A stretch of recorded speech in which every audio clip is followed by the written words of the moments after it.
Mr. Stickman explains the psychology of people who rarely smile. Hello there. Have you ever met someone who just doesn't smile? You say hello, they say hello back. You make a joke, they nod. Their face is a calm, still pond. No ripples, and a tiny part of your brain starts to wonder, are they upset? Do they not like me? Are they a robot? If you've ever felt confused, judged, or even a little intimidated by someone who rarely smiles, you are not alone. We tend to trust smiling people. We see a smile and our brain thinks, safe, friendly. So, when we meet someone with a neutral face, our ancient survival brain can get a little antsy. But today, on Mr. Stickman, we are going to look past that initial reaction. We are going to explore the psychology of people who rarely smile. By the end of this video, you won't just understand them better, you might just understand yourself better too. Part 1. The Misunderstanding. First, we need to talk about a man named Dr. Paul Ekman. Back in the 1960s, this psychologist traveled to a remote tribe in Papua New Guinea and discovered something fascinating. Certain facial expressions are universal. Happiness, sadness, anger, fear. Whether you're in New York or a jungle village, a smile means pretty much the same thing. So,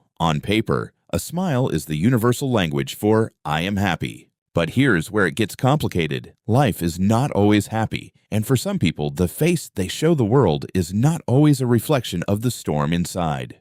Psychologists call this a display rule. It's the social norm that tells us when it's appropriate to show an emotion. In some cultures, you smile to be polite. In others, smiling too much makes you look foolish. But for a person who rarely smiles, it's often not about culture. It's about something deeper. Let's look at the 4 main reasons why someone might keep their smile locked away. Part 2. The 4 types. Type 1, the deep thinker. Some people are just wired to be serious. Their default state is not sadness. It's contemplation. They are constantly processing information, analyzing problems, or thinking about the future. For them, a resting face is a thinking face. If you ask a deep thinker to smile for a photo, they might look uncomfortable. It's not that they are unhappy to be with you. It's that smiling feels like an interruption to the constant flow of thoughts in their head. They are present with you, but they are also present with their own ideas. Type 2, the emotionally guarded. This person learned, probably early in life, that showing emotion is risky. Maybe they grew up in an environment where their feelings were dismissed, or where showing vulnerability was met with punishment. When you smile, you open yourself up. A smile invites connection, but if connection has hurt you in the past, your brain learns to protect you.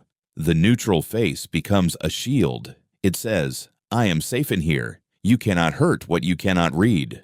For the emotionally guarded, a rare smile is a gift. It means they have let their guard down. If you see it, consider yourself trusted. Type 3, the socially unpracticed. This isn't about trauma or deep thought. This is about social experience. Some people, particularly those who are very introverted or who struggle with social cues, simply haven't practiced the automatic dance of social interaction. For you, smiling might be a reflex. For them, it's a conscious choice. They have to remember to do it, and when you have to consciously remember to smile, you often do it at the wrong time, or it looks forced, so eventually, you just stop trying. Their neutral face isn't coldness. It's simply the absence of a performed emotion. They are just being. Type 4, the depleted. Finally, we have to talk about energy. Smiling uses muscles. It uses emotional energy. And for someone who is burned out, depressed, or chronically stressed, that energy is simply not available. We often think of depression as sadness, but for many people, depression is emptiness. It's a flatness. You can't smile because you can't find the happy fuel to power the smile. If someone rarely smiles and also seems tired all the time, they might not need a joke. They might need a rest.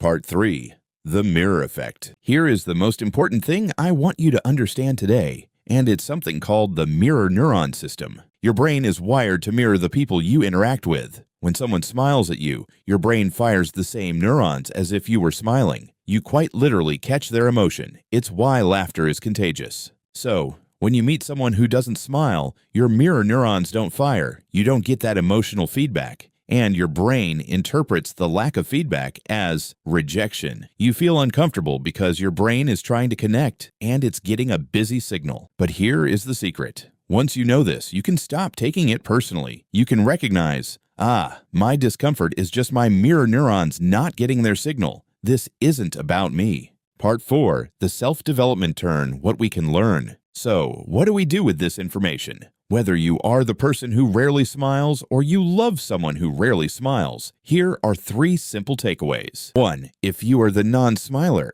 know that your face has power. You don't need to become a fake grinning salesperson, but a small conscious effort can change the world for someone. A tiny twitch at the corner of your mouth, what scientists call a micro-expression, can be enough to signal safety to another person. You don't have to feel happy to be kind. You just have to be aware. 2. If you are interacting with a non-smiler, stop demanding a smile, asking, "Why are you so serious?" Or, "Smile. It might never happen," is not helpful. It's invalidating. You're asking them to perform for your comfort. Instead, focus on their eyes. The eyes are much harder to control. If their eyes are soft and engaged, they are present with you, even if their mouth is a straight line.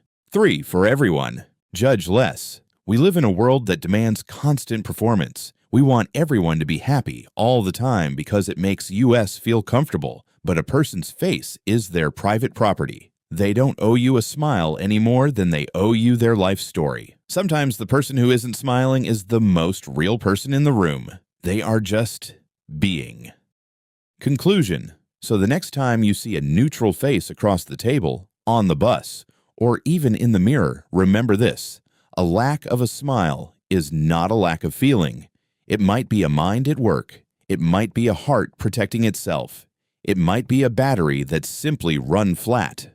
And sometimes it's just a face, and that's okay. Thank you for watching Mr. StickMan. If you enjoyed this simple look into the human mind, please subscribe and hit the bell. I have a lot more to draw. And tell me in the comments, do you know a non-smiler or are you one yourself? I read every comment. See you in the next video.